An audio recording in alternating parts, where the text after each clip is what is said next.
ओम नमो नारायण। आज हम भीष्मक पंच व्रत की विधि और महिमा सुनाएंगे। कार्तिक मास शुक्ल पक्ष की एकादशी से पूर्णिमा तक इस भीष्म पंचक व्रत को किया जाता है। इस विषय में पौराणिक कथा इस प्रकार है। महाभारत के युद्ध में बाणशैया पर सोए हुए महात्मा भीष्म ने जब राजधर्म, मोक्ष धर्म और दान धर्म का वर्णन किया तो उसे श्री कृष्ण सहित पांडवों ने भी सुना। उसे सुनकर प्रसन्न होकर श्री कृष्ण ने, हे भीष्म, तुम धन्य हो। तुमने धर्म का स्वरूप हमको अच्छी तरह से सुनाया है। कार्तिक मास की एकादशी को तुमने जल पाने की याचना की और अर्जुन ने बाण से पृथ्वी को बेधकर गंगा जल प्रस्तुत किया, जिससे तुम्हारे तन, मन व प्राण संतुष्ट हो गए। अतः आज से लेकर पूर्णिमा तक तुम्हें सब लोग अरदान से तृप्त करें और मुझको प्रश्न करने वाले इस भीष्म पंचक नामक व्रत का पालन प्रतिवर्ष करते रहें। अतः निम्न मंत्र को सत्यभाव से सुनकर या पढ़कर महात्मा भीष्म के लिए तर्पण करना चाहिए। यह भीष्म तर्पण प्रतिवर्ष करना सभी वर्णों के लिए श्रेयस्कर है।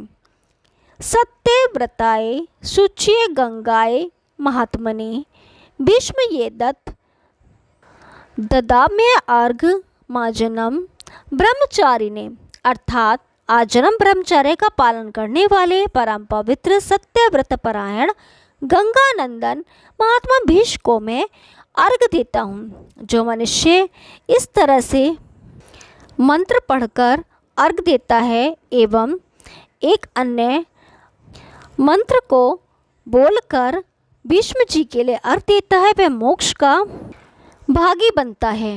अर्घ मंत्र है व्याघ्र पद गोत्राय सांकृत्य प्रवराय च अपुत्राय ददाम्भे ददुग्धम भीष्म वर्णे प्रसूनाम व्रतारा शंतनोरात्मजाय च अर्घ ददानी भीष्माय आजन्म ब्रह्मचारिणे, अर्थात जिनका व्याघ्रपद्र गोत्र और सांकृत्य प्रवर है उन पुत्र रहित भीष्म वर्मा को मैं जल देता हूँ। वसुकों के अवतार शांतनु के पुत्र आजन्म ब्रह्मचारी भीष्म को मैं अर्घ देता हूँ। जो मनुष्य पुत्र की कामना से स्त्री सहित भीष्म पंचक व्रत का पालन करता हुआ तर्पण और अर्घ देता है वह 1 वर्ष के भीतर ही पुत्र प्राप्त करता है। यह महापुण्य व्रत महापातकों को नाश करने वाला है। अतः प्रत्येक भारतीय को यत्नपूर्वक इसका अनुष्ठान करना चाहिए। अर्घ देने के उपरांत पंचगव्य सुगंधित चंदन के जल, उत्तम गंध व कुमकुम के द्वारा भक्ति पूर्वक सर्व पापाहारी श्री हरि का पूजन करें। 5 दिनों तक भगवान के समीप अखंड दीप जलाते रहें। देवाधिदेव भगवान के लिए उत्तम निवेदन करें। पूजा अर्चना और ध्यान नमस्कार के पश्चात ओम नमो भगवते वासुदेवाय इस मंत्र का 108 बार जप करें।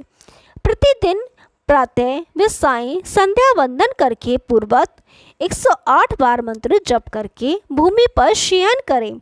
बुद्धिमान पुरुष ब्रह्मचर्य का पालन करते हुए पाप पूर्ण विचार मन में न लाए, शाकाहार करे अथवा मुनियों से प्राप्त अन्न से निर्वाह करते हुए सदा विष्णु पूजन में तत्पर रहे। विधवाओं को मोक्ष सुख की कामना से यह व्रत करना चाहिए। पूर्णमासी आने पर ब्राह्मणों को भोजन कराएं और बछड़े सहित गौ का दान करें। इस प्रकार भली भांति विधि विधान से व्रत को समाप्त करें। एकादशी से लेकर पूर्णिमा तक 5 दिनों तक भीष्मक व्रत समस्त भूमंडल में प्रसिद्ध है। अन्न ग्रहण करने वाले के लिए यह व्रत नहीं है, क्योंकि इन 5 दिनों में अन्न का निषेध है। इस व्रत का पालन करने से भगवान विष्णु सदैव शुभ फल प्रदान करते हैं। पद्म पुराण में भी भीष्म पंचक व्रत की महिमा का उल्लेख है। एकादशी से लेकर पूर्णिमा तक लगातार 5 दिनों में भगवान के समीप रात दिन दीपक जलाए रखें। प्रतिदिन 108 बार ओम नमो भगवते वासुदेवाय मंत्र का पाठ करें। प्रतिदिन सायंकाल में संध्या उपासना करके जप करते हुए व्रत पालन पूर्वक पृथ्वी का शयन करें। एकादशी से भगवान विष्णु का पूजन करके उपवास रखें। फिर द्वादशी को प्रति पुरुष भूमि पर बैठकर मंत्रोच्चारण के साथ गोमूत्र का पान करें। त्रयोदशी को दूध पीकर रहे। चतुर्दशी को दही का भोजन करें। इस प्रकार से शरीर की शुद्धि के लिए 4 दिनों तक व्रत करके 5वें दिन स्नान के पश्चात भगवान केशव की पूजा करें और भक्ति भाव से ब्राह्मणों को भोजन कराकर उन्हें दक्षिणा दें। शाकाहार से निर्वाह करते हुए श्री कृष्ण की पूजा में संलग्न रहे। इसके बाद रात्रि में पंचगव्य पान करके पीछे अन्न ग्रहण करें। इस प्रकार भली भांति करने से मनुष्य शास्त्रोक्त फल का भागी होता है। इस भीष्म पंचक व्रत का अनुष्ठान करने से प्राणी परम पद को प्राप्त करता है। यह आरोग्य और पुत्र दान करने वाला तथा महापातकों को नाश करने वाला व्रत पद्म पुराण में बतलाया गया है। ओम नमो नारायण। अब कार्तिक मास में सुनी जाने वाली नगर बसेरे की कथा सुनते हैं। एक जाट का था, एक भाट का था। दोनों दोस्त थे। जाट का चला बहन के, भाट का चला सासरे। रास्ते में कुएं की पाल पर दोनों बैठ गए। जाट का बोला नगर बसेरा कर ले। भाट का बोला कि मैं तो सासरे जा रहा हूँ, खूब खातिर होगी, सो तू कर। जाट कुएं की पाल पर बैठकर पानी की घंटी और चावल का दाना लेकर नगर बसेरा करने लगा और बोला नगर बसेरा जो करे सो मल धोवे पाँव। ताता मांडा तापसी देगी मेरी माँ, माना देगी मावसी देगी द्वारका का वास। मीठा मीठा घास वृंदावन का वास, 5 कुल्ठी छठी रास। मेरा जिबड़ो श्री कृष्ण के पास, डालू पानी हो जाएगी, झट से निकल जाए मेरा जी। वह कर करा के चल पड़ा। जाट के की बहन ने बुरा चावल छिमाकर खूब बातचीत की। भाट का पोचा तो सासरे में आग लग गई। बुझाते बुझाते राख, उठाते उठाते हाथ भी काला मुंह भी काला। रोटी न पानी, पड़ोसन आई बोली जवाई आया उसकी भी पूछ कर लो। सास बोली क्या करूं, मेरा टापड़ा भूपता चला गया। पड़ोसन ने रोटी और छाछ दी, उसने खा ली। शाम को दोनों फिर मिले। दोनों बोले कह बात। भाट का बोला मैंने ससुराल में आग लगी, बुझाते बुझाते हाथ भी काला मुंह भी काला, रोटी ना पानी। जाट का बोला मेरी तो खूब खातिर हुई, मैंने कही थी ना नगर बसेरा कर ले। बोला अब कर ले। भाट बोला अब भी ना करूं, तेरी मावसी है, पता नहीं रोटी दे या ना। तेरी तो माँ है, दही की छंगली चूरमा की पेड़ी धरी पावेगी। भाट ने की नहीं किया, जाट ने नगर बसेरा करा। नगर बसेरा जो करे सो मल धोवे पाँव। ताता माड़ा तापसी देगी मेरी माँ, माँ देना मावसी देगा द्वारका का वासी। मीठा मीठा घास वृंदावन का वास, 5 कुल्ठी छठी रास। मेरा जिबड़ो श्री कृष्ण के पास, डालू पानी हो जाएगी, झट से निकल आए मेरा जी। करके चल पड़ा। घर पहुंचते ही जाट की मावसी ने लाल चाव किया। भाट का घर गया तो उनकी भैंस खो गई। बाप एक लाठी धरे एक उठावे, बोला कि ससुराल गया तो आग लगा दी, यहाँ आया तो भैंस खो दी। पहले भैंस खोज कर ला तभी रोटी पानी मिलेगी। सारा दिन हो गया ढूंढते ढूंढते पर भैंसें नहीं मिली।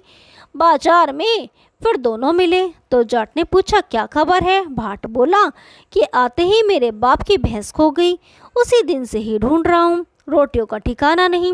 वह बोला मैंने पहले ही कहा था नगर बसेरा कर ले। भाट बोला कि तेरे नगर बसेरे में इतना गुण है तो अब कर ले। दोनों नगर बसेरा करने लगे। नगर बसेरा जो करे जो मल धोवे पाँव। ताता मांडा तापसी देगी मेरी माए, माँ देना मावसी देगा द्वारका का नाथ। मीठा मीठा घास वृंदावन का वास, 5 कुल्ठी छठी रास। मेरा जिबड़ा श्री कृष्ण के पास, डालू पानी हो जाएगी, झट से निकल जाए मेरा जी। उन्होंने नगर बसेरा किया तो आगे चला। रास्ते में भैंस मिल गई, लेकर घर गया। माँ बोली लड़के को आते ही निकाल दिया, सारा दिन हो गया भूखा मरता, उसको खूब अच्छी तरह जिमाया। उन्होंने सारी नगरी में ढिंडोरा पिटवा दिया कि सब कोई कार्तिक में पीहर सासरे में आते जाते नगर बसेरा करे। ओम नमो नारायण। अब कार्तिक महात्म में 9वां अध्याय सुनेंगे। जो पढ़े सुनेगा इसे वह होगा भव से पार। श्री हरि कृपा से लिख रहा नवम अध्याय का सार। राजा पृथु बोले, हे मुनि श्रेष्ठ नारद जी, आपने कार्तिक मास के व्रत में जो तुलसी की जड़ में भगवान विष्णु का निवास बताकर उस स्थान की मिट्टी का पूजन करना बतलाया है, अतः मैं श्री तुलसी जी के महात्म्य को सुनना चाहता हूँ। तुलसी कहाँ और कैसे उत्पन्न हुई, ये बताने की कृपा करें। नारद जी ने कहा, राजन, आप सावधान होकर तुलसी जी की महत्ता तथा उनके जन्म की प्राचीन कथा सुनिए। एक समय जब देव गुरु बृहस्पति और देवराज इंद्र कैलाश पर्वत पर शंकर जी का दर्शन करने गए तो भगवान शंकर ने अपने भक्त की परीक्षा ली। उन जटाधारी दिगंबर ने उनके मार्ग में अवरोध डाला। यद्यपि वे तेजस्वी, शांत, लंबी भुजा और चौड़ी छाती वाले गौर वर्ण अपने विशाल नेत्रों से युक्त तथा सिर पर जटाधारी वैसे ही बैठे थे, तथापि उन भगवान शंकर को न पहचान कर इंद्र ने उनका नाम धाम आदि परिचय पूछा और कहा कि शंकर जी अपने स्थान पर हैं या कहीं गए हैं। इस पर उस तपस्वी ने कुछ नहीं कहा, परंतु त्रिलोकीनाथ के ऐश्वर्य से गर्वित होकर इंद्र कब चुप रहते। उन्होंने क्रोध कर तपस्वी को घुड़क कर कहा, अरे मैं पूछता हूँ, तू उत्तर क्यों नहीं देता?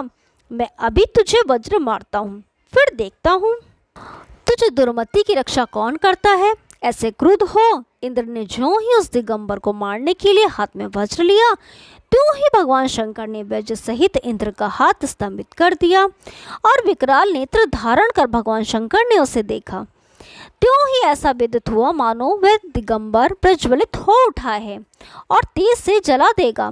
भुजाएं स्तंभित होने से इंद्र के क्रोध और दुख का अंत न रहा, परंतु जो ही बृहस्पति जी ने उस पुरुष को प्रज्वलित देखा, त्यों ही अपनी बुद्धि से उसको शंकर भगवान जानकर प्रणाम किया और दंडवत कर बहुत सी स्तुति भी की। फिर इंद्र ने भी भगवान शंकर से कहा, हे दीनानाथ, हे महादेव, आप अपना क्रोध रोक कर इंद्र के अपराध को क्षमा कीजिए। बृहस्पति के यह वचन सुनकर महेश्वर गंभीर वाणी में बोले, मैं अपने नेत्र से निकले हुए क्रोध को कैसे रोकूं? तब बृहस्पति ने कहा, भगवान, भक्तों पर दया करनी चाहिए।